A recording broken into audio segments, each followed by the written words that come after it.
31 दिसंबर 2019 की शाम को जो आंसर की एसएससी के द्वारा अपलोड की गई, जैसे ही बच्चों ने अपने मार्क्स उसके अंदर चेक किए तो उनका स्कोर जो बन रहा है उसके आधार पर अब वो जानना चाहते हैं कि क्या उनका सिलेक्शन हो पाएगा। ये उनका सवाल नहीं है, ज़्यादातर उनका सवाल जिस वजह से है वो ये है कि सर मेरे सामने दो विकल्प हैं, क्या मैं सिर्फ शॉर्ट हैंड करूं या सर मैं मार्च के जो एग्ज़ाम होने हैं दोबारा से एसएससी स्टेनोग्राफर 2020 में जो ऑनलाइन हुई थी, अब वो मार्च 2021 में जो एग्ज़ाम होना है, क्या मैं फुल्ली उसी को पर फोकस करूं। ये दो सवाल ये नहीं कि सिलेक्शन होगा या नहीं होगा, और बात सही भी है। इससे बड़ा सवाल इस टाइम ये है कि क्या मैं शॉर्ट हैंड की तरफ जाऊं या मैं रिटर्न की तरफ जाऊं। तो जितनी हेल्प मुझसे हो सकती है अपने अनुभव के आधार पे, सिर्फ ऐसा नहीं कि मैं कोई एसएससी डिपार्टमेंट का हेड हूं या उसका कोई एम्प्लॉय हूं जो मैं सब कुछ सही बता दूंगा, लेकिन कुछ बातें जो हम पिछले 8 या 9 सालों में एसएससी डिपार्टमेंट के द्वारा करी गई वैकेंसीज और रिजल्ट्स, नॉर्मलाइजेशन, इन सब के आधार पे कुछ बातें आपके सामने रखेंगे जिससे आपको काफ़ी सहायता मिलेगी कि आपको करना क्या चाहिए। जैसे अब ये मार्क्स हैं, किसी के 100 या 110 या 120, मतलब इसके बीच में, या 130 या 140 या 150 प्लस, यानी कि या इससे ज़्यादा। तो अब सवाल आता कि सर इनमें चांसेस ऑफ सिलेक्शन या शॉर्ट हैंड करूं या नहीं करूं, इसका जवाब आप मुझे दे दें प्लीज़। बच्चों की ये सिफारिश है मुझसे, वो जानना चाहते हैं, उनका ये भरोसा है कि जो हम बताएंगे वो थोड़ा हेल्पफुल रहेगा आपके लिए। तो सुने आप, ये सारे मार्क्स आपके बिफोर नॉर्मलाइजेशन हैं। इनमें से कुछ स्टूडेंट्स ऐसे हैं जो जिन्हें जितने मार्क्स मिल रहे हैं वो उससे सेटिस्फाइड हैं, मतलब उन्हें लगता है कि हाँ इतना ही मेरा जो एग्ज़ाम होना था, मार्क्स आने थे, वो आ गए। लेकिन कुछ ऐसे हैं जिनको अनबिलीवेबल रिजल्ट लग रहा, उन्हें लग रहा है यार इतने कम क्यों हो गए मेरे मार्क्स, और मैंने तो बहुत मेहनत करी थी, मैं अच्छे से पेपर दे करके भी आया हूँ, हालांकि नंबर तो सही है लेकिन मैं और ज़्यादा डिजर्व करता हूँ। तो उम्मीद है कि उनके नॉर्मलाइजेशन में मार्क्स अप होंगे, इंक्रीज होंगे। और कुछ ऐसे भी होंगे जिन्हें लगता होगा यार हमने तो ज़्यादा पढ़ा नहीं लेकिन हमारे मार्क्स तो बड़े अच्छे आ गए। उसकी वजह सुनो, 3 दिन पेपर चले, 6 शिफ्ट रही, और 6 शिफ्ट्स जो रही उनमें पेपर का स्तर, पेपर का लेवल सिंपल, मॉडरेट या टफ, ये नहीं पता किसका कैसा रहा। इसके आधार पे जो आपके नंबर हैं इस टाइम, जो मार्क्स हैं आपके, वो बिफोर या कह सकते हैं विदाउट नॉर्मलाइजेशन है। और विदाउट नॉर्मलाइजेशन आपके मार्क्स के आधार पे पक्के तरीके से कुछ भी बता पाना पॉसिबल नहीं है। लेकिन कुछ सिम्टम्स होते हैं, जैसे बीमारियों के होते हैं ना सिम्टम्स, लक्षण, ऐसे ही कुछ सिम्टम्स होते हैं कि क्या करना चाहिए वो बताएंगे आपको। तो सुने, 100, 110, 120, 130 मार्क्स ही अगर आपके आफ्टर नॉर्मलाइजेशन, बात समझें, आफ्टर नॉर्मलाइजेशन रह जाते हैं तो आपके चांस एसएससी स्टेनोग्राफर बनने के बहुत कम हैं। मतलब एक बात और सुन ले सही से ज़रा, आफ्टर नॉर्मलाइजेशन, अभी आपके जो मार्क्स हैं उसके ऊपर नहीं बोल रहा मैं बोल रहा हूं जब नॉर्मलाइजेशन हो जाएगा तब आपके मार्क्स जो रहेंगे, अगर यहां तक हुए तो आपके चांस बहुत कम हैं। आपके चांस इस आधार पर कम बता रहा हूं क्योंकि स्टेनोग्राफर डी की वैकेंसीज 442 हैं और स्टेनोग्राफर सी की वैकेंसीज ओनली 15। इस आधार पर हम बता रहे हैं आपको। मुझे लगता है कि ये सेलेक्ट नहीं हो पाएंगे। इसके नीचे वाले उम्मीद में हैं, उन्हें शॉर्ट हैंड ज़रूर करनी चाहिए। अभी पूरी बात सुन लें आप, पूरी वीडियो देखे बिना अगर आपने कोई डिसीजन लिया उसके जिम्मेदार आप अपने आप होंगे। पूरी वीडियो देखें, मैं कुछ बातें बता रहा हूँ, चीज जोड़ रहा हूं, बातों को ध्यान से समझें। बात फिर से बता दूं, ये नंबर जो लिखे हुए हैं मार्क्स, ये बिफोर नॉर्मलाइजेशन हैं, इनके ऊपर नहीं बोल रहा। अगर नॉर्मलाइजेशन के बाद जो आपके मार्क्स होंगे वो इस तक रहे बस, तो आपके चांस बहुत कम हैं। चांस कम है, खत्म नहीं हुए चांस। क्यों खत्म नहीं हुए बताएंगे। चांस बहुत कम क्यों है? क्योंकि 442 वैकेंसीज डी की हैं और 15 वैकेंसीज स्टेनोग्राफर सी की हैं 2019 के एग्जाम में। अब अगर वो वैकेंसीज बढ़ती हैं तो आपके चांस बढ़ेंगे। मैं नीचे वालों पे नहीं आया अभी, आपके चांस बढ़ेंगे। आपको जो है फिर अफसोस हो सकता है कि यार मैंने शॉर्ट हैंड क्यों नहीं दी, मैंने शॉर्ट हैंड की तैयारी क्यों नहीं करी। अजीम सर, मैं बता रहा हूं ना आपको, अगर वैकेंसीज बढ़ती हैं, क्योंकि वो टेंटेटिव है, और वो अगर 400 से 1400 हो जाती हैं, या 1400 ना होकर के कुछ पता नहीं 2800 हो जाए, तो कहीं ऐसा ना हो कि फिर ये भी मजे ले जाए, 120 वाला भी लग जाए।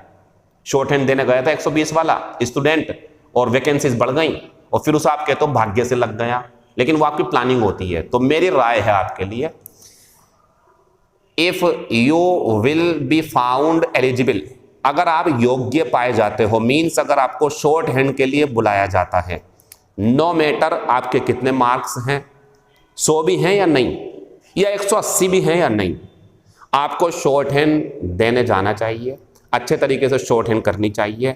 आप ये क्यों कहते हो कि सर रिटर्न की तैयारी करूं सिर्फ, या शॉर्ट हैंड की तैयारी करूं सिर्फ, एक को क्यों कहते हो आप? जब आपके 2 एग्जाम हैं, ये समझो ना, शॉर्ट हैंड भी देनी है आपको, और आपको एसएससी स्टेनोग्राफर 2020 का एक एग्जाम देना जो गोल्डन अपॉर्चुनिटी है, इसमें नहीं हुआ तो उसमें। अब यहां से आप दिमाग में सोच रहे होंगे सर एक तरफ बताओ, मैं कोई भगवान या मैं कोई बहुत बड़ा ज्योतिषी नहीं हूं जो सब कुछ बता दूं, हम अपने आंकड़ों के आधार पे बता रहे हैं, और ये बातें बिल्कुल सच है जो हम बता रहे हैं आपको। आप स्टेनोग्राफी भी देकर आएंगे, आप शॉर्ट हैंड भी देकर के आएंगे, उस पर फोकस करें आप, और आप एग्जाम की तैयारी भी करें, क्योंकि आपके पास 24 घंटे हैं, आपके पास 2 घंटे नहीं है। 10 घंटे आप खत्म कर दो नींद में, कामों में, 14 घंटे बच रहे हैं, और 4 घंटे खत्म कर दो आप, 10 घंटे बच रहे हैं ना। 10 घंटे में अगर आप 5 घंटे दोनों चीजों को दो तरीके से, बिल्कुल प्लानिंग के साथ, स्ट्रेटजी के साथ, कि इस टाइम मुझे ये करना, इस टाइम मुझे ये करना, तो फिर आप ये विकल्प रखोगे ही नहीं कि मैं सिर्फ शॉर्ट हैंड करूं या मैं सिर्फ जो है रिटर्न की तैयारी करूं। हाँ, मैं फिर भी एक तरफ कर देता हूं इन बच्चों को जिनके मार्क्स 110 रह जाते हैं। पहली बात तो वो शायद मेरिट में आएंगे ही नहीं शॉर्ट हैंड वाली, और अगर आ भी जाते हैं तो मैं कहूंगा रिटर्न पे ज्यादा ध्यान दें। शॉर्ट हैंड देकर के आ जाना, लेकिन ज्यादा ध्यान रिटर्न पे दें।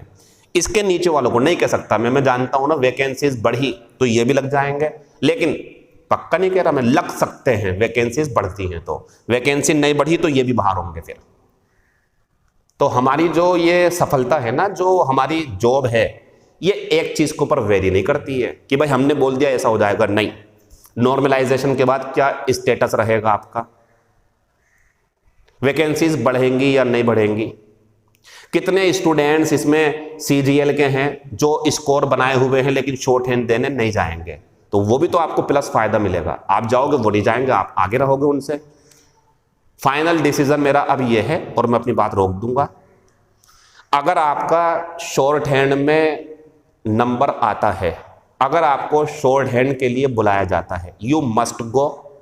अगर आपके मार्क्स 130 तक हैं, इससे ऊपर नहीं हैं, तो आप रिटर्न को 60% टाइम दें, शॉर्ट हैंड को 40% टाइम दें। मतलब अगर आप 5 घंटे पढ़ना चाहते हो तो 3 घंटे रिटर्न की तैयारी करें, 2 घंटे शॉर्ट हैंड आप कर सकते हैं 130 तक। और अगर आप 130 एबव रहते हो नॉर्मलाइजेशन के बाद, तो आपको 60% शॉर्ट हैंड और 40% रिटर्न। वजह सुनो, जब इस बार आपके 130 प्लस हैं तो आप कहीं ना कहीं रिटर्न में मजबूत हो, तो आप 40% दे सकते हैं। और अपने किस पोर्शन को, इंग्लिश में मार्क्स इस बार अच्छे हैं तो रीजनिंग में, जीके में आप इंक्रीज करो। आप मतलब जो आपको लगता है कि इस बार मेरा वो पोर्शन सही हो गया, उसे छोड़ना नहीं है, टाइम थोड़ा कम दो उसे। और जिसमें आप कमजोर रहे, जिसमें आपको लगा मेरे मार्क्स कम हुए हैं, उसमें ज्यादा टाइम दो। जैसे रीजनिंग और जीके, इसमें बहुत परेशानी पड़ी बच्चों को। मेरी बातें हुई, मेरे पास मैसेज आए, बच्चों के ज्यादातर के मार्क्स 70 प्लस हैं इंग्लिश में, 82 भी हैं, 95 भी हैं। एक लड़की के मार्क्स हैं बढ़िया, मतलब कहीं भी पढ़ते हो चाहे, मुझे नहीं पता, लेकिन अच्छे मार्क्स हैं। दो चीज़ों में परेशानी हुई, रीजनिंग में और जीके में। इस पे आप ओवरकम करो, इस पे और ध्यान दो, मार्च का एग्जाम दो अच्छे से। ये भी तय है, ये तो मैं नहीं कह सकता, लेकिन हाँ रिटर्न और शॉर्ट हैंड ऐसे ही होंगे कि पहले शॉर्ट हैंड हो सकती है या पहले रिटर्न। अभी जो आंकड़े दिख रहे हैं उसके हिसाब से शॉर्ट हैंड बाद में होती भी लग रही है, पेपर पहले होता हुआ लग रहा है। लेकिन जरूरी पेपर पहले हो कुछ नहीं पता, क्या पता पलट जाए, शॉर्ट हैंड पहले हो जाए, पेपर आगे बढ़ जाए। इन बातों को दिमाग में रख करके आप कैसे तैयारी करोगे? इन सबको हटा करके आप ये काम नहीं कर सकते हो कि 2020 का जो ऑनलाइन कराया है, जो मार्च में एग्जाम है, उसके रिटर्न को स्ट्रॉन्ग बनाओ और शॉर्ट हैंड जरूर करते रहें आप। इसलिए कर लो ना कि 2021 वाले में अगर हो गया तो ये शॉर्ट हैंड मदद करेगी आपकी। क्या पता आपका रिटर्न बहुत अच्छा हो जाए और आपका ग्रेड सी में आए, तो फिर ये शॉर्ट हैंड काम आएगी आपके। तो अगर आपको शॉर्ट हैंड के लिए बुलाया जाता है तो आपको जाना चाहिए। 130 मार्क्स रह जाते हैं नॉर्मलाइजेशन के बाद, तो रिटर्न पर आपको ज़्यादा ध्यान देने की ज़रूरत है, शॉर्ट हैंड देने ज़रूर जाएं। और अगर आपको नहीं बुलाया जाता तो मेरी नज़रों में फिर आपके लिए बहुत अच्छी बात है, फिर आप सिर्फ रिटर्न करेंगे, ये अच्छी चीज़ रहेगी आपके लिए। अगर सिर्फ आप बाहर निकल जाते हो तो आप ये बिल्कुल ना सोचें कभी भी कि मैं बाहर हो गया या मैं शॉर्ट हैंड के लिए जाऊं। आप अपने दिमाग को फोकस करो सही से, उसे कॉन्सेंट्रेट करो बातों के ऊपर। यार मेरे पास 24 घंटे हैं, मैं दोनों काम कर सकता हूं आराम से। इतना ज़्यादा हेक्टिक क्यों आप इसे बेवजह लेते हो जबकि कुछ भी नहीं है। शॉर्ट हैंड के लिए बुलाया जाएगा, you must go and you must prepare for SSC stenographer 2021 exam which may be held in March, जो मार्च में आयोजित किया जा सकता है। अब आपकी जब तक नॉर्मलाइजेशन होगा, जब तक आपका जो पहला रिजल्ट है कि आप शॉर्ट हैंड के लिए बुलाओ जाओगे या नहीं, तो तब तक आप कंफ्यूज क्यों हो? शॉर्ट हैंड पर हाथ चलाना शुरू करो बढ़िया करके, और अपने कंपटीशन के जो रिटर्न वाले एग्जाम हैं उनकी तैयारी में लगे रहो। और तब तक वो एग्जाम पूरा करे बिना छोड़ना मत जब तक पूरी प्रक्रिया ना हो जाए, वरना आपको पछतावा हो सकता है कि यार वैकेंसीज इतनी ज़्यादा बढ़ गई कि 120 वाला भी लग गया, यार मैं शॉर्ट हैंड देने क्यों नहीं गया। ऐसा अफसोस आपको परेशान करेगा, बहुत ज़्यादा मुसीबत में पड़ जाओगे, आप अफसोस करोगे। एक बार को वो अफसोस इतना बुरा नहीं होगा कि आप एग्ज़ाम देने गए, रिटर्न की तैयारी करें आपने, शॉर्ट हैंड देने गए और किसी वजह से शॉर्ट हैंड में नहीं हो पाया, तो रिटर्न का एग्जाम तो अच्छे से स्कोर करो आप। अभी आपके मार्क्स नॉर्मलाइजेशन के बिना हैं, आपको रिटर्न की तैयारी करनी चाहिए, चाहे आपके नंबर 190 हो या सिर्फ 90 हो, रिटर्न की तैयारी करते रहें। और अगर आपके मार्क्स 130 एबव हैं तो शॉर्ट हैंड पे हाथ चलाना शुरू कर दो, और अगर आपके मार्क्स 130 से कम हैं तो आप, अभी रिजल्ट डिक्लेयर नहीं हुआ है, नॉर्मलाइजेशन भी नहीं हुआ है अभी, तो आपको अभी शॉर्ट हैंड भी करनी चाहिए, रिटर्न पे ज़्यादा ध्यान दें आप। मेरा सीधा सीधा इरादा ये है कि 130 प्लस वाले शॉर्ट हैंड को अच्छे से दे करके आएँ और बाकी सब भी दे करके आएँ, और जो 130 से कम पे है वो रिटर्न पे ज़्यादा ध्यान दें। थैंक यू, मुझे यही आपको बताना था। अब शॉर्ट हैंड करूँ या ना करूँ, रिटर्न की तैयारी करूँ ना करूँ, दोनों करें आप फिलहाल। और जैसे रिजल्ट डिक्लेयर हो, आपको बुलाया जाए शॉर्ट हैंड के लिए तो टाइम ज़्यादा दे देना और उसे, और इंग्लिश भी अपनी रीजनिंग जी के बढ़ाते रहना। और आपको नहीं बुलाया जाता शॉर्ट हैंड छोड़ देना आप अपनी जो भी है, नहीं बुलाते अगर आपको शॉर्ट हैंड के लिए, रिटर्न की तैयारी करें सिर्फ। उम्मीद है कि एग्जाम मार्च में ही हो जाए, सारी चीज़ें सुनियोजित तरीके से चलाई जा रही हैं SSC डिपार्टमेंट के द्वारा, अच्छे संकेत हैं ये कि आपके रिजल्ट जल्दी जल्दी आएंगे, आपका जो है एग्जाम अच्छे से होंगे। आगे CPO के एग्जाम, CGL के एग्जाम भी हैं, इसे करो, फिर उस पर भी ध्यान दो जिनकी हाइट है। और अगली वीडियो में हम CPO से रिलेटेड जानकारी देंगे कि CPO के एग्जाम में बच्चों को किस तरीके से तैयारी करनी चाहिए, मैं क्या करने वाला हूं CPO के बच्चे के लिए, क्योंकि मैं खुद सिलेक्टेड हूं। मैं इसलिए नहीं बोल रहा कि मैं शो ऑफ कर रहा हूं, लेकिन बता रहा हूं, तो आप मुझसे उम्मीद कर सकते हो कि मैं अच्छा गाइडेंस दे सकता हूं आपको। मैं 2 बार CPO में सिलेक्टेड हूं, मेरी इच्छा नहीं थी, मैं नहीं गया, एक बार CRPF में सब इंस्पेक्टर और एक बार CISF में, लेकिन वही है कि हमारी चॉइस जो होती है हमें वो करना होता। दिल ने कहा पढ़ाना है तो मैं पढ़ा रहा हूं और मैं आगे भी कंटिन्यू करूंगा। Thank you, all the best. मैं एक बात कहना चाहता हूं, अगर आपको वीडियो लगता है कि सर किसी का फायदा पहुंचा सकती हैं तो आप इसे शेयर कर सकते हैं, बस इतने कहूंगा। Thank you, all the best, see you after some time.